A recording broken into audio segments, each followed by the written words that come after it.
O consultor de empresas Valdez Ludwig esteve aqui no Sem Censura e deu uma verdadeira aula sobre o mercado de trabalho. Há uma transformação na economia toda. Então, o resumo da ópera é assim. Nós temos uma economia baseada em conhecimento. Só se vende, só se compra, só é conhecimento. Se ela é baseada em conhecimento, o que importa mesmo é a inovação. O que importa para uma empresa, o único fator de competitividade que sobrou para as empresas chama-se inovação, capacidade de inovar. Inovação só vem de gente, inovação não vem de máquina. Então o ser humano passou a ser a chave da estratégia das empresas. O empresário bacana sabe que a única coisa que presta na empresa dele são os funcionários dele, que o resto não vale nada. Empresas com patrimônio do tamanho dessas companhias aéreas aí com problemas, certo? Não adianta ter o melhor equipamento do mundo, certo? Não adianta isso, se você não colocar o teu funcionário em primeiríssimo lugar. É a única coisa que vale, tá certo? Se eu deixo de ser senhor de engenho, eu não preciso de capataz. Por que tem capataz? Porque o senhor de engenho detesta sujar as mãos. Então o que ele faz? Ele contrata um capataz. Nas nossas empresas ele dá o nome de gerente para esse cara. Aí você pergunta, o que você faz pro gerente? Nada.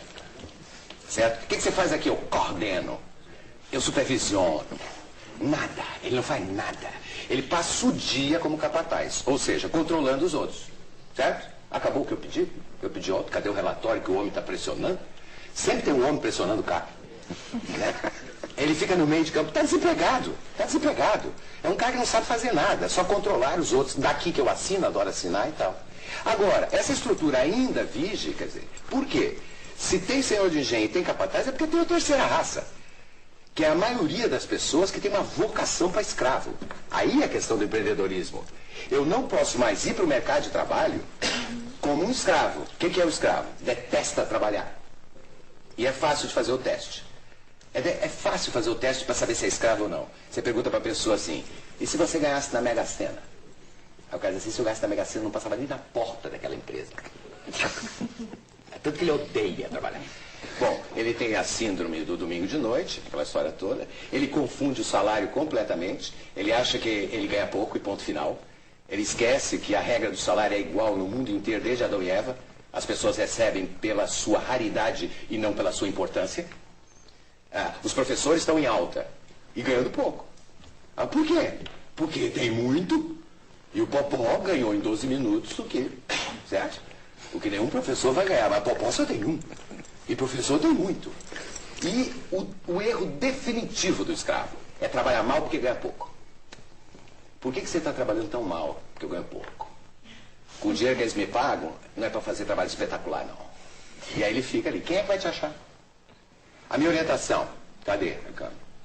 Tá lá. Primeiro, se você ganha pouco, sabe o que você tem que fazer? Um trabalho espetacular.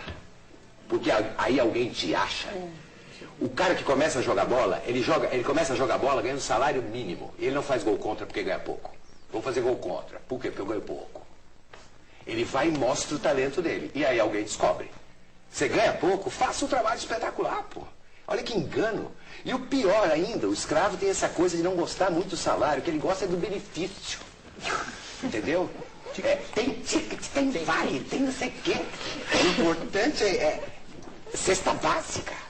Né? Agora, por quê? Porque a estrutura industrial ainda está aí, a velha, para a maioria das empresas. Mas agora, um funcionário que é maravilhoso e que nunca é reconhecido tem que se demitir da empresa? Claro que ele tem que procurar outro. Claro, já faz um trabalho. Essa desgraça que você está.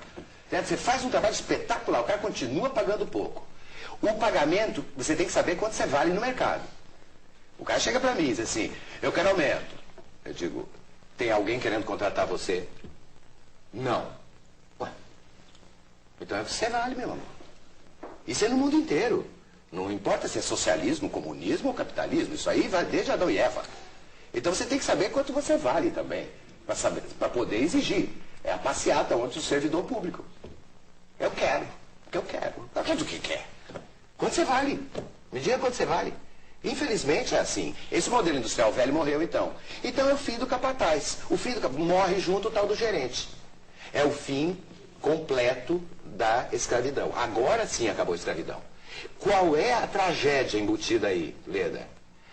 é que esse novo mundo dessas empresas bacanas que a gente está conversando, até agora, é para muito pouca gente. A maioria das pessoas que estão sem emprego são esse perfil, que estão precisando de um capataz aí, de um bom senhor de engenho. Então, é um dilema que nós temos, que então, é transformar... A chamada ratatouille está liquidando? Não, nós temos que... Não, o desafio não é botar as nossas crianças na escola, elas já estão.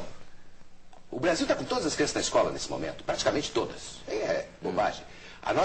O problema... Melhorar a escola. Não, o nosso problema é colocar o adulto de volta na sala de aula. Porque a questão não é qualificar a pessoa. Não tem como. Meu amigo, mas você... a questão é atualizar? Não, é educação básica. Eu vou dizer por quê. O indivíduo, você não tem mais trabalho aqui. Por quê? Porque esse torno aqui era manual, não tem, agora é torno de comando numérico, é software. Eu vou me qualificar. O indivíduo tem a 4ª série de 1º grau. Aí vai para a aula de comando numérico, vai para a aula de álgebra booleana. Tem condição? Tem que ter o 2º grau completo para começar a trabalhar nessas coisas que nós temos hoje. Tem que saber regra de 3. Para ler o jornal, né? Precisa saber regra de 3. Então a questão é que nós temos uma massa de desempregados entre os 35 e os 50 anos de idade que tem a 4ª série de 1º grau.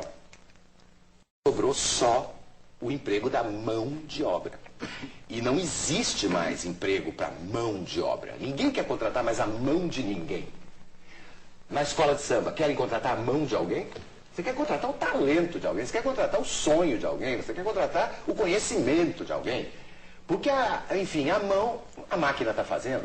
Até porque hoje tem que ser feito com máquina para não machucar o funcionarinho. Porque é tudo para o meu funcionário.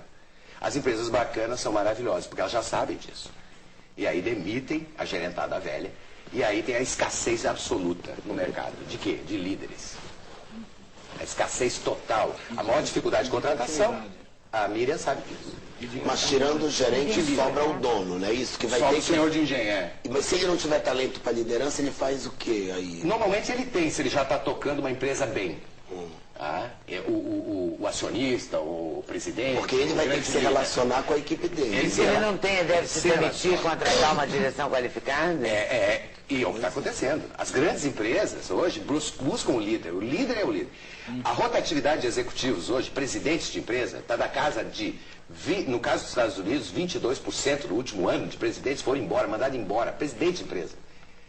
Porque também existe uma irrealidade nisso, de um funcionário ganhar R$1.000 por mês. E o presidente, quando sai, depois de dar um prejuízo medonho, certo? Leva um bônus de 4 milhões de dólares. Absurdo. Quer dizer, esses absurdos estão ocorrendo, que ninguém sabe muito bem de onde vem esse talento todo dele. Então, o que nós precisamos? Empresários, cidadãos, conscientes, ecologicamente comprometidos para não acontecer o que aconteceu aí. É cadeia mesmo, que é para dar o exemplo, que é para eu tomar cuidado que isso dá cadeia. Não vai sujar o rio assim mais, não. É esse o empresário que se precisa. Esse empresário, ele não contrata gerente. Ele contrata líder, quando ele acha. Quando ele não acha, ele deixa a sala vazia. Porque prefere deixar vazio do que colocar um gerentão velho, um capataz. Certo? E trata de contratar empreendedores como funcionários. O perfil empreendedor. Para todo mundo entender o que é um empreendedor. O empreendedor, ele é como se ele tocasse uma empresa dele dentro da empresa de outro, quando se chama intraempreendedor. É uma pessoa que tem noção do negócio todo. O indivíduo é o assessorista da empresa. Se entra um cliente e diz, onde é que eu posso falar? Ele nunca responde, isso não é comigo, aqui eu só cumpro ordens. Ele diz, é comigo mesmo, doutor, o que é que o senhor deseja? E sabe o valor da ação. Sabe o valor da ação dele, da ação da empresa e da ação dele. Sabe a política da empresa toda. Sabe quanto ele custa para a empresa e quanto a empresa paga e quanto ele gera de valor. Ele é um microempresário dele mesmo, até porque a carreira é pessoal, isso é uma outra orientação para as pessoas. Quer dizer, a carreira é tua. Não delegue a tua carreira para o teu chefe, muito menos para a tua empresa.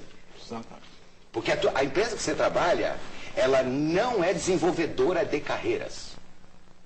Ela desenvolve os negócios dela, onde a tua carreira é importante. A carreira é tua. Cada vez mais tua. Porque é conhecimento que você vende. Certo? Então, o empreendedor é um indivíduo que busca as oportunidades, ele percebe a oportunidade, ele é observador, ele corre riscos, adora correr risco, sem correr perigo. Então ele planeja. O planejamento é que está entre isso. Você pode correr altos riscos com pouco perigo. Claro. A palavra que está no meio chama-se planejamento. Então é um indivíduo que sabe planejar e, fundamentalmente, é um indivíduo que ama trabalhar. Trabalhar é uma dádiva, certo? É a Fernanda Montenegro. Como é que você quer morrer? No palco. Meu sonho é morrer no palco. Pergunta para os funcionários das empresas, o sonho deles é esse. Meu sonho é morrer eletrocutado aqui nesse escavo. Você pergunta para o escravo, qual é teu sonho? Aposentar. Porque daí eu vou. Aí eu falo o quê? Vai morrer? Que sonho besta de aposentar. Tem o sonho do artista. O sonho do artista é muito forte. Ele ama trabalhar. E às vezes trabalha numa coisa que detesta. Certo? Tem gente que odeia beijar na boca o inimigo e beija na boca no palco, não tem problema nenhum. Voltando à escola de samba, que eu citei ainda agora, por que um serralheiro tem um emprego numa empresa, uma serralheria, e fica praguejando com um patrão, faz um trabalho ruim e exige o ticket, e sai podendo sair antes, e 37,1 de febre, é certo? Ele pede licença de 3 dias. Quando ele sai dali, às 6 da tarde, e vai para o barracão da escola, ele vai para qual função? Mesma. Se lá não tem ticket, lá não tem ticket, lá não tem nada. De noite ainda por cima. O banheiro eu sei como é que eu já fui, é aquela coisa. E ele faz um trabalho espetacular lá, na escola de samba. Então não me vê que esse fato primeiro tem que ter necessidades básicas resolvidas, depois tem que. É porque a escola de samba dá a ele a oportunidade de realizar um sonho. E a maioria das empresas, nem a política da empresa não está nem aí para os sonhos das pessoas. Mas o novo chefe tá, né? É isso que eu escutei. Eu escutei antes de ontem, dessa empresa que eu citei ainda agora. Eu escutei. Eu estou preocupado com o sonho individual dos meus funcionários. A primeira pergunta quando o cara vem trabalhar é: qual é teu sonho? Para ter a empresa ajudar ele a realizar. Aí a empresa vai que vai, bacanérrima e tal. Veste a camisa, né? Eu estou muito agoniado com algumas coisas. Eu estou mais agoniado com essa obsessão pela formação, que não ajuda muito, não. Concordo. Você tem razão. É 400 MBAs, rosnando com esse negócio de formação. Tem que ter a formação. Obviamente que se você for engenheiro da NASA, meu amigo, começa no ITA, depois vai. Claro. Depende da função que está, mas parar com a obsessão. Vai atrás do que você é forte, certo? Esquece, gerencia o que você é fraco. Não minta em relação ao que você é fraco. Fala inglês, more or less, or a little bit. Não é nada. Você fala little bit é porque não fala nada. As empresas estão parando de investir no inglês das pessoas, porque descobriram que depois de 3 anos ninguém sai falando coisa nenhuma, que vira uma maior social, a empresa paga o meu inglês. Aí vai pro inglês. E ninguém fala nada de inglês. Eu estou falando uma coisinha, cara. Eu não sou contra aprender inglês, pelo amor de Deus, todo mundo tem que aprender. E se a tua profissão exige o inglês, faz o curso, depois conversa com o pessoal do teu curso sobre qual é a melhor maneira de viajar para aprender inglês mais forte. Certo? Acho que tomar cuidado. Investe. Se o inglês é fundamental no seu trabalho, investe Eu nele. quero dizer, o que é fundamental hoje... Se é uma ferramenta, investe. O que é fundamental hoje é a capacidade inovadora. Agora, eu queria colocar um desafio aqui à mesa. Esse é o empreendedor. Ai, meu Deus. Onde está, na escola de 1º grau e 2º grau, o que eu falei que era o empreendedorismo? A escola está formando as pessoas para gostar de correr risco? Para perceber oportunidades? Para amar trabalhar? Não, nem um pouco. Nós não somos formados para ser empreendedor. Então todo mundo é empreendedor. Esse negócio. Eu não sou empreendedor. Eu não tenho dom. Todo mundo. Dom não existe. Para com isso de dom. O Mozart tinha dom para música. Um piano. Mentira! Mentira! Mas aos 6 anos ele tocava, porque tinha um piano. Se não tivesse piano, cadê o Mozart? Eu estou dizendo que tem que dar oportunidade ao talento, não vai acontecer.